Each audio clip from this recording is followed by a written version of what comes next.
So, here it is. Yan ang aking mga ingredients o mga kakailanganin sa aking gagawin for today's video o lulutuin for today's video. So, una ay ang Frisca tuna flakes. Yan mga mima. Tuna. Then, next, nilagyan ko ng repolyo. Pero ito mga mima ay optional lang para mas healthy. Kaya nilagyan ko. Then, next ay ang sibuyas. Sibuyas ay optional lang din mga mima. Bahala na kayo kung anong sibuyas ang ilalagay nyo dyan. Then next, ito ay isa sa main ingredient natin, ang patatas. Then, nilagyan ko na lang din ng malunggay para mas healthy. Kunwari, healthy, pero healthy naman talaga yan. Then next ay tatakpan ko na yan para blend ko na. So, para mas maganda ang texture, mas madaling lutuin at malagyan ng mga kung ano-ano pang pwedeng ilagay dyan. Hinalo ko lang kasi hindi siya makuha yung sa taas para mas lalong ma-blend siya. Then nilagyan ko ng 1 egg kasi para dumikit. Ito yung pampadikit. Ay, sorry naman, pero malinis naman ang kamay ko. Naghugas naman ako before ko nilagay yan. Nalaglag pa nga, pero sorry. Malinis naman yan, nilinisan ko yan. Dinilagyan ko lang ng harina, mga 2 kutsara or 2 kalahating kutsara lang yan ng harina. Then, nilagyan ko na rin ng magic sarap para sa tampalasan. Dinilagyan ko na lang din ng paminta.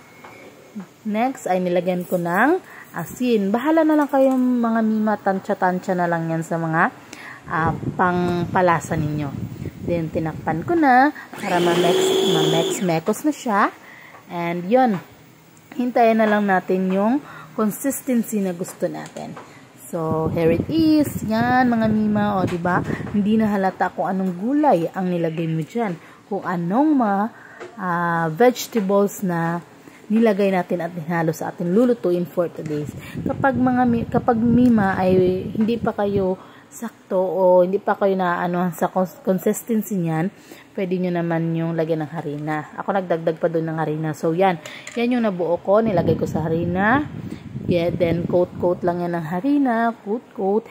Then, ilalagay natin yan sa egg para dumikit yung breadcrumbs na ilalagay natin. Sorry man, sa kamay kami lang naman yung kumakakain yan. Kaya kinamay ko lang. Then, sorry, hindi ko rin na-videohan yung pagkalagay ko sa itlog dyan. Then, yan. Nilagyan ko na siya. Gahapang ko na yan. Binaliktad-baliktad ko na yan sa breadcrumbs. Then, yan.